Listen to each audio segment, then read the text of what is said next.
दिने धेरै मानिसहरू हुनुहुन्छ जुन भन्नुहुन्छ नेपालमा सब थोक छ, सब थोक गर्न सकिन्छ, नेपालमा चाह्यो भने सकिन्छ भन्ने मान्छेहरू आज होइन, नेपालमा त नसकिने रहेछ, केही गर्न सकिने रहेनछ भनेर उनीहरू पनि भागिरहेको अवस्था छ।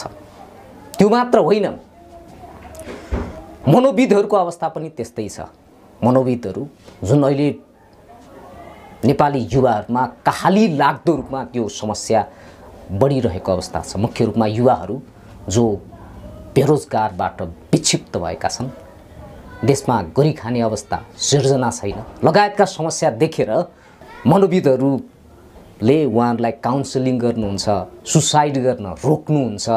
त्यस्ता मान्छेहरू, त्यस्ता डाक्टरहरू एउटा हस्पिटलको छतमा बसेर हाम फालेर देह त्याग गरेका उदाहरण पनि छन्।